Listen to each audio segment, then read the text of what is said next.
Hello friends, this is Shruti. Welcome to my YouTube channel Shri Siksha Academy. So students, today we will discuss another chapter, an interesting one chapter, okay?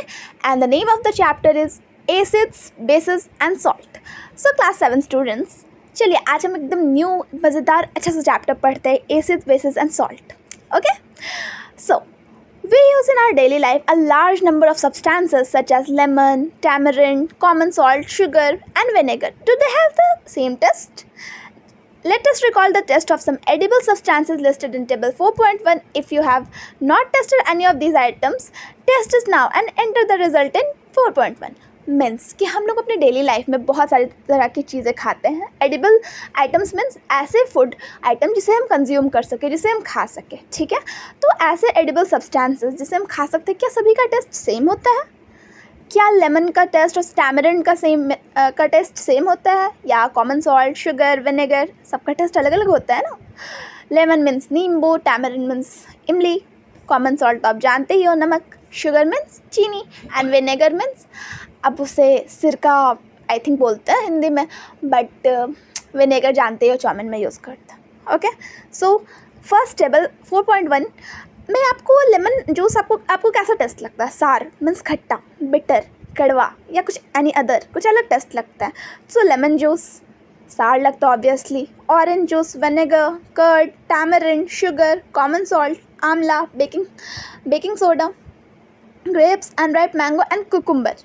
Okay, अब students अगर आप चाहते हो कि मैं इसका table का solution provide करूँ तो आप मुझे प्लीज़ कमेंट बॉक्स में बताइए, मैं इसका सोल्यूशन आपको ज़रूर प्रोवाइड करूँगी. ओके, और उससे पहले चैप्टर्स में बढ़ते हैं. Okay, so very interesting chapter it is.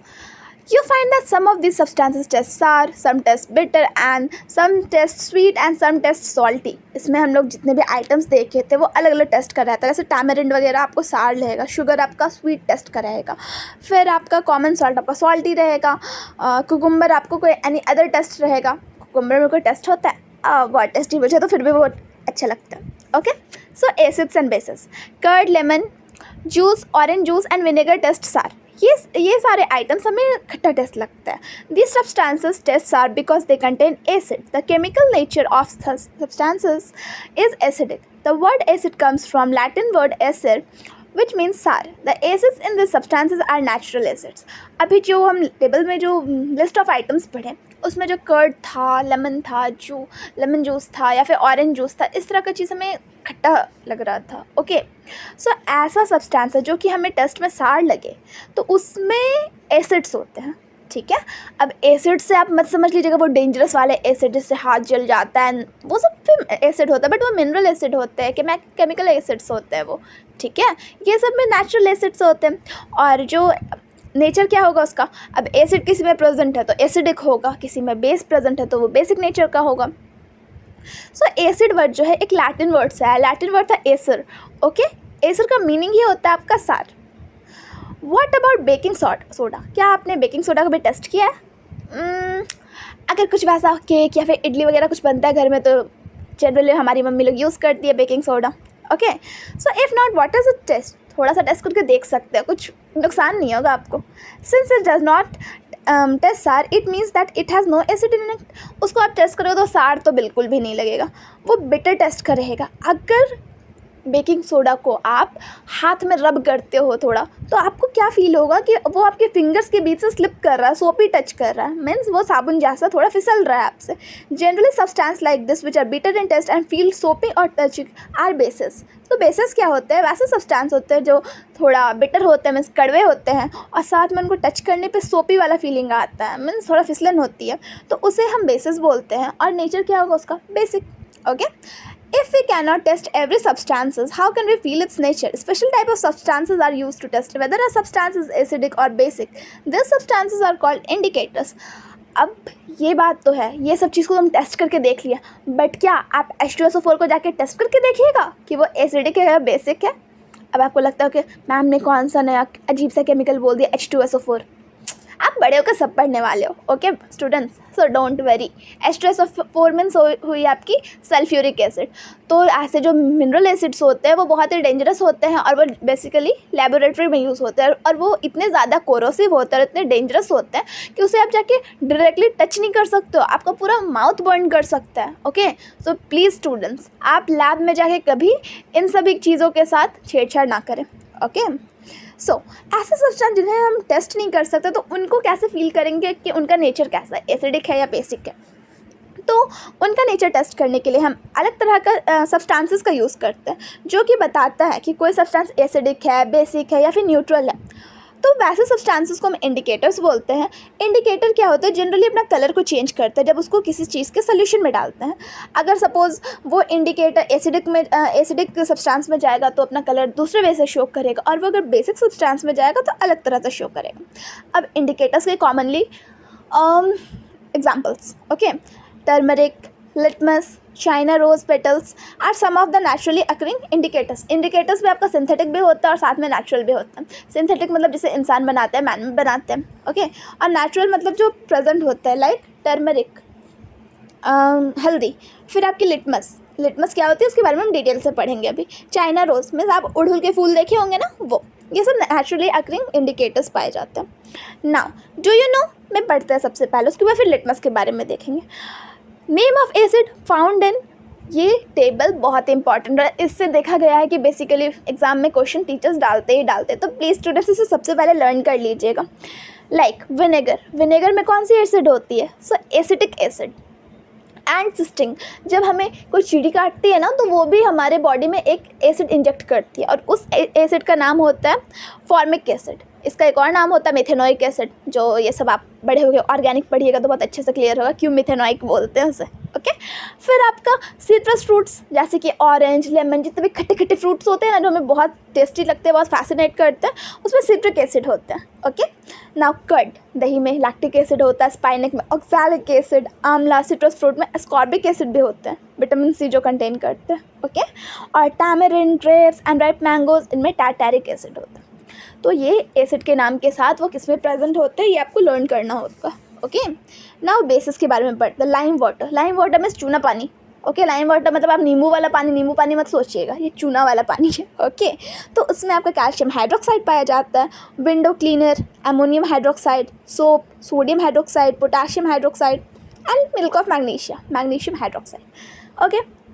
Now indicators, natural indicators around us, हमारे आसपास जो नेचुरल इंडिकेटर्स मिलते हैं उसके बारे में डीपली पढ़ेंगे हम।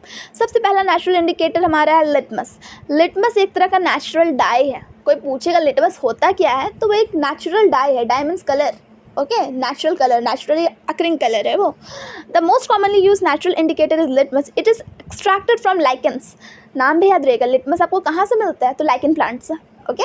It has a mauve colour in distilled water. Mauve colour ये क्या है, mauve generally one kind of purple होता है, means kind of purple colour आप समझ सकते हैं, फिर पर्पल ही का दूसरा नाम होगा mauve, okay. When added to an acidic solution it turns red and when added to a basic solution it turns blue. आप एकदम अच्छे से याद रखिएगा, जब हम लिटमस को डालते हैं आपके एसिडिक सोल्यूशन में तो वो अपना कलर ट्रांसफॉर्म करके रेड बना देता है, ओके। एंड जब उसे डालते हैं हम बेस में तो वो अपना कलर ट्रांसफॉर्म करके क्या बना देता है, ब्लू बना देता है।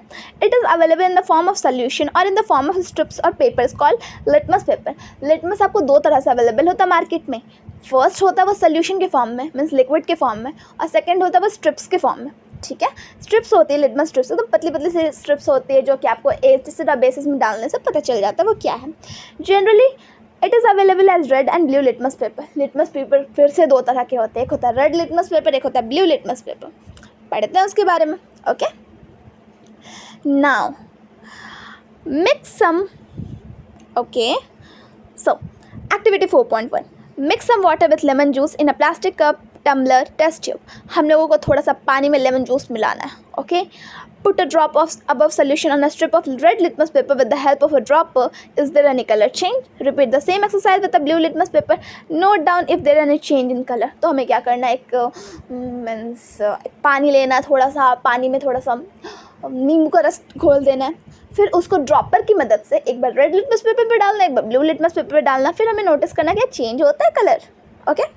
उसके बाद साथ में एक और चीज़, फिर ये सेम एक्टिविटी को हमें दूसरे भी कुछ सब्सटेंस के साथ चेक करना होगा, तो स्टूडेंट्स आप कर सकते हैं, ठीक है, ये सेफ़ है। बट मैं सजेस्ट करूँगी फिर भी किसी बड़े के सामने ही कीजिए, क्योंकि आप बच्चे हो ना, छोटे बच्चे हो, तो आपको खुद का ध्यान रखना चाहिए।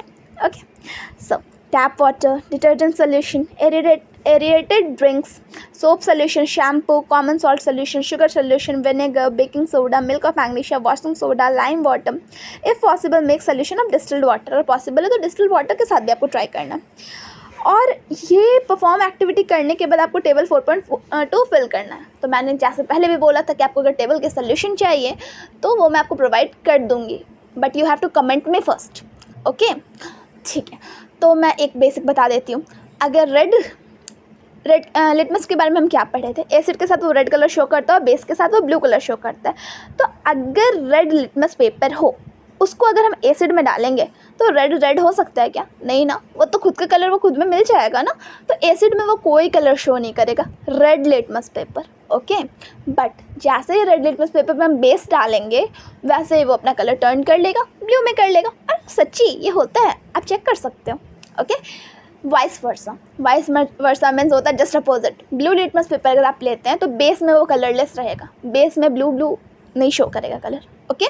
बट जैसे ही उस ब्लू लिटमस पेपर पे हम एक एसिड डालते हैं तो वो रेड कलर का हो जाता है, ओके, ठीक है।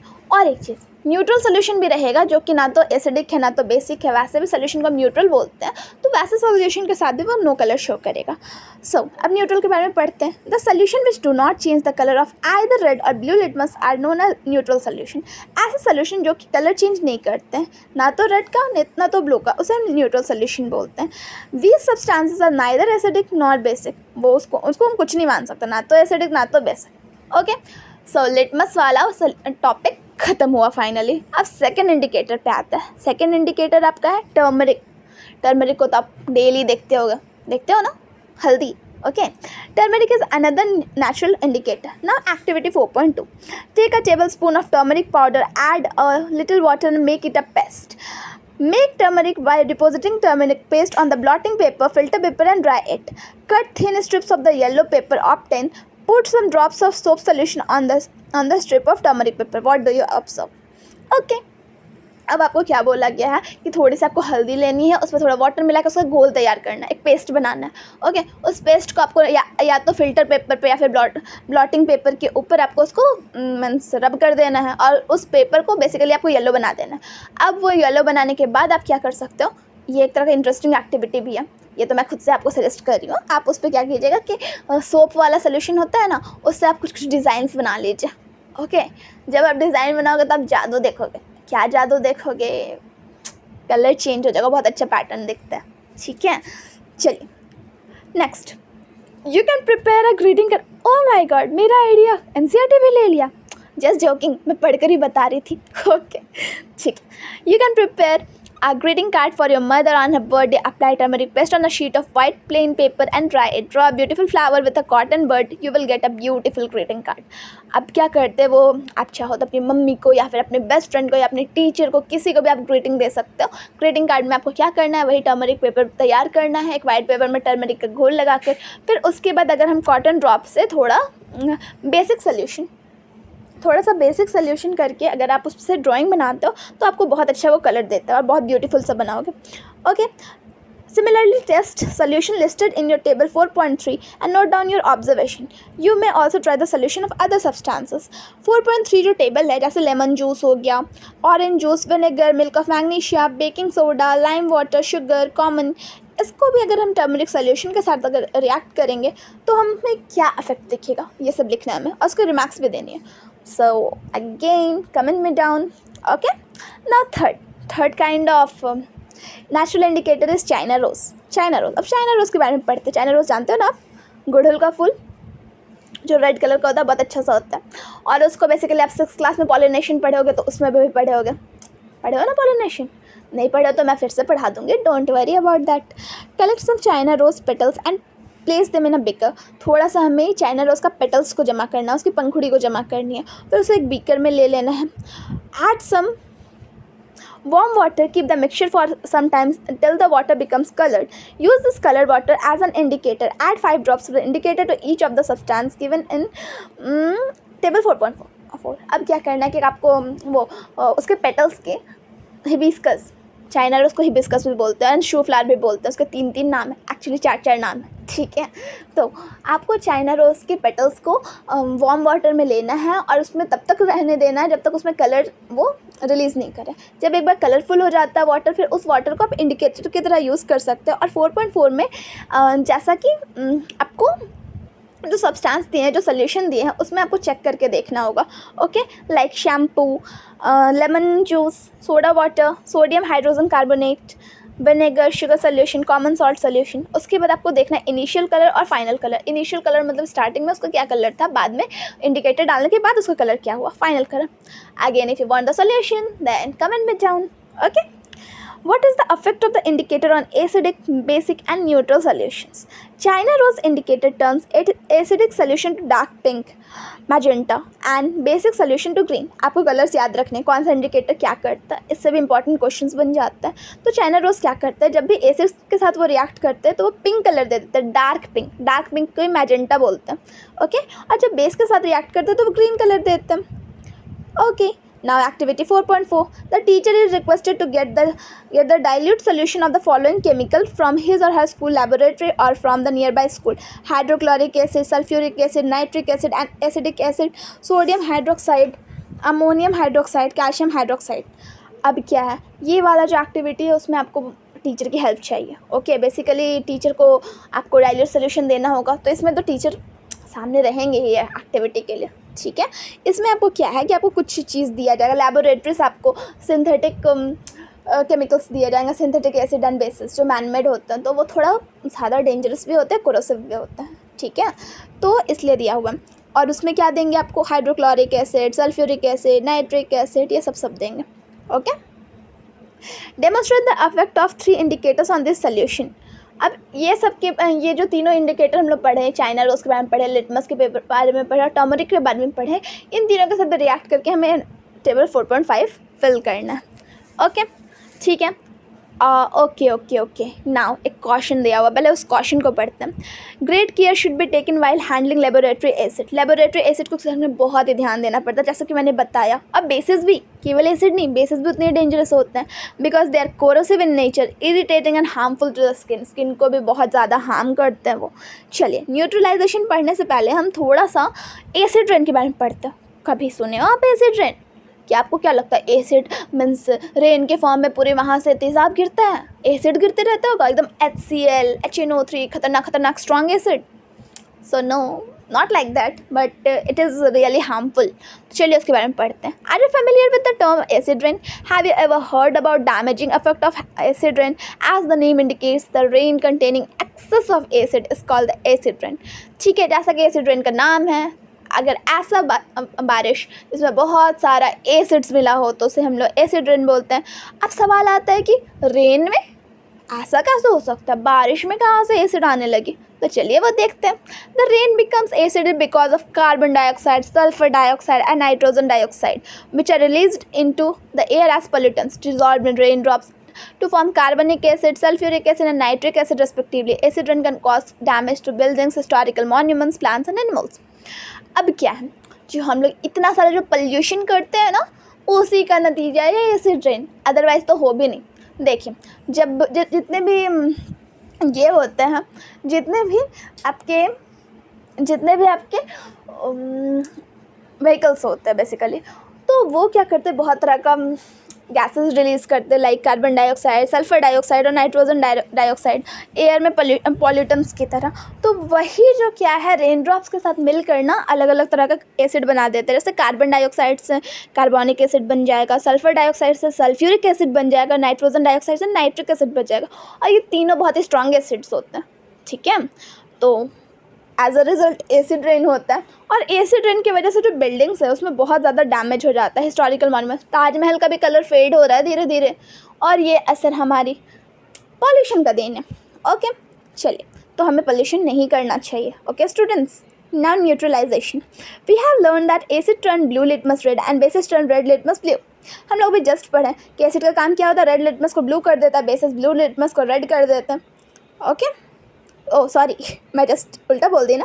एसिड ब्लू लिटमस को रेड करते हैं और बेसिस रेड लिटमस को ब्लू कर देते हैं। Okay okay fine, I am sorry students, but now next we are going to use an indicator to have not use so far, it is called phenolphthalein. एक नया तरह का indicator पढ़ने वाला है, फेनॉप्थलीन। फेनॉप्थलीन क्या है, तो ये एक सिंथेटिक इंडिकेटर है, मतलब मैनमेड। ओके, बाकी सब जो था वो आपका नेचुरल अकरिंग इंडिकेटर्स था, बट फेनॉप्थलीन जो है वो man-made indicator है। So activity 4.5 to be demonstrated by the teachers in the class. Fill 1/4 of the test tube with dilute hydrochloric acid. Note down its color. Note down the color of phenolphthalein solution. Also, add 2-3 drops of the indicator to the acid. Now shake the test tube gently. Do you observe any change in color in the acid? आपको क्या करना है कि एक test tube में थोड़ा सा means 1/4 तक आपको HCl ले लेना है, हाइड्रोक्लोरिक एसिड ले लेना, उसका कलर नोट डाउन कर लेना। फिर आपको एक फेनॉप्थलीन का सोल्यूशन लेना है, उसका भी कलर नोट करना है। फिर दोनों को ड्रॉप बाय ड्रॉप 2 या 3 ड्रॉप उस इंडिकेटर को एसिड में डालेंगे और उसको धीरे धीरे शेक करेंगे। शेक करने के बाद कुछ कलर चेंज होगा, अब वो कलर को हमें नोट डाउन करना है। Add to the acidic solution a drop of sodium hydroxide by dropper and dropper. फिर उसी में क्या करेंगे, हम लोग सोडियम हाइड्रोक्साइड को ड्रॉप बाय ड्रॉप डालेंगे, ठीक है। फिर उसको स्टर करेंगे, उसको मिलाएंगे अच्छे से, फिर से कलर में कुछ चेंज होगा, फिर इसको कंटिन्यू करेंगे, फिर और देंगे sodium hydroxide drop by drop, जब तक वो पिंक कलर पूरा डिसअपियर नहीं हो जाता, ठीक है। तो इससे हमें ये पता चला था कि फेनॉप्थलीन डालने से एसिड का कलर पिंक हो जाता है, ठीक है। उसका फिर बेस डाल रहा है तो फिर से वो कलरलेस हो रहा है। Now add 1 more drop of dilute hydrochloric acid. What do you observe? The solution again becomes colorless. Again add 1 drop of sodium hydroxide. Is there any change in color? The solution again wet pink in color. Okay, बार बार ये step को करते रहेंगे ना तो फिर वो pink colour आ जाता है। तो अब क्या इससे पता चलता है, it is evident that when the solution is basic phenolphthalein gives pink colour. तो इससे ये पता चलता है जब भी सोल्यूशन बेसिक बन रहा है, जब सोल्यूशन में बेस की मात्रा ज़्यादा हो रही है तो फेनॉप्थलीन जो है वो पिंक कलर दे रहा है। On the other hand when the solution is acidic it remains colourless. अगर जो सोल्यूशन है वो एसिडिक हो रहा है, अगर उसमें एसिड ज़्यादा है तो वो कलरलेस हो जा रहा है। Okay, so when an acidic solution is mixed with basic solution, both the solution neutralize the effect of each other.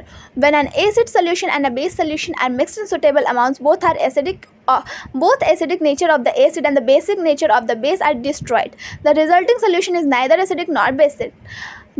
Touch the test tube immediately after neutralization. What do you observe?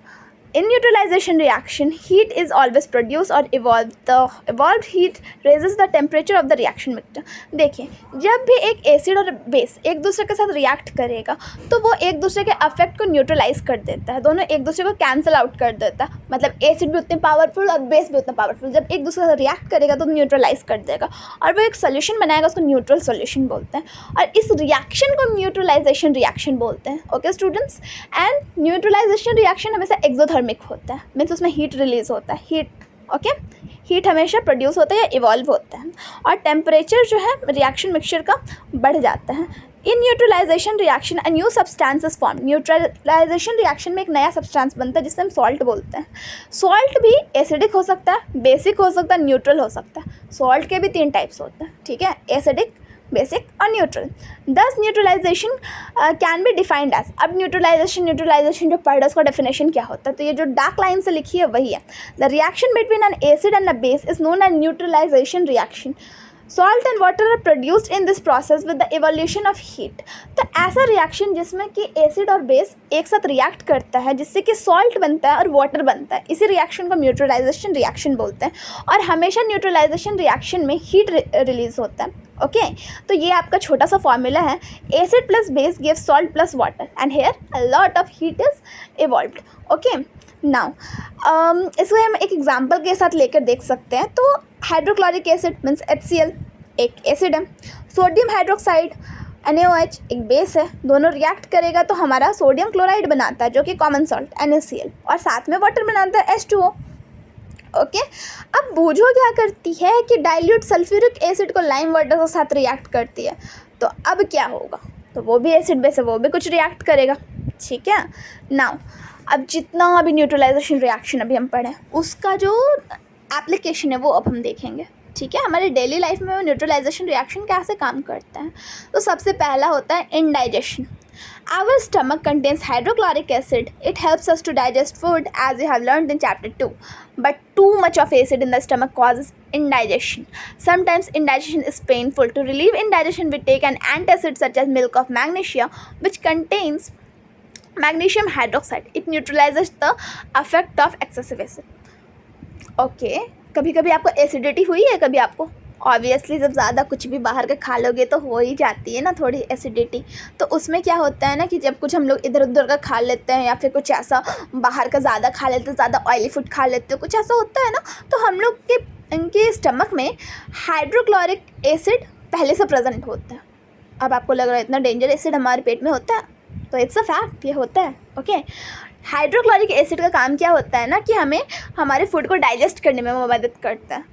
But जैसे कि हम chapter 2 में पढ़ चुके हैं, ठीक है, लेकिन कभी कभी क्या होता है कि कुछ इधर उधर का खाने से या फिर वेरियस रीजंस होते हैं, हमारे बॉडी में बहुत कुछ होते रहता है, तो जो स्टमक है बहुत ज़्यादा हाइड्रोक्लोरिक एसिड रिलीज़ करने लगता है, तो उससे इंडाइजेशन हो जाता है। इंडाइजेशन में क्या होता है, वो कभी कभी बहुत ज़्यादा पेट में दर्द होने लगता है, बहुत इरिटेशन होता है, बहुत पेनफुल होता है, ठीक है। तो उससे रिलीफ पाने के लिए हम लोग एंटासिड लेते हैं। एंटासिड क्या होता है, वो हमारे एंटासिड में भी एक एग्जांपल है milk of magnesia. Milk of magnesia जो अभी हम लोग थोड़ी देर पहले पढ़े थे, एक बेस होता है, वो एक एंटासिड का काम करता है। तो उसमें मैग्नीशियम हाइड्रोक्साइड होता है, इसमें बेस है, तो एसिड पेट में ऑलरेडी है, हम लोग ऊपर से बेस लेंगे तो फिर वो न्यूट्रलाइज कर देगा, न्यूट्रलाइजेशन रिएक्शन होगा, फिर हमारा जो पेट है वो रिलीव हो जाएगा फाइनली। ओके, सो फर्स्ट है indigestion. Second is ant bite. Ant bite क्या होता है, कभी आपको चींटी काटी है? मुझे तो बहुत बार काटी है बाबा, डेंजरस होती है चींटी। Okay, so when an ant bites it injects acidic liquid formic acid to the skin. जब वो काटती है हमें तो फिर हमारे बॉडी में वो फॉर्मिक एसिड रिलीज़ कर देती है। The effect of acid can be neutralise by rubbing a moist baking soda. तो उसमें बोलते हैं कि बेकिंग सोडा को रब कीजिए, ठीक है। बेकिंग सोडा में क्या होता है, तो सोडियम हाइड्रोजन कार्बोनेट होता है, और या फिर कैलेमाइन सोल्यूशन उसमें डालिए, उसमें जिंक कार्बोनेट होता है, तो वो दोनों रिएक्ट करके एसिड बेस रिएक्ट करके सॉल्ट बना देगा, न्यूट्रलाइज कर देगा, तो फिर वो इफेक्ट ख़त्म हो जाएगा। ओके, ना next is soil treatment. Soil treatment में भी हेल्प करता है न्यूट्रलाइजेशन रिएक्शन।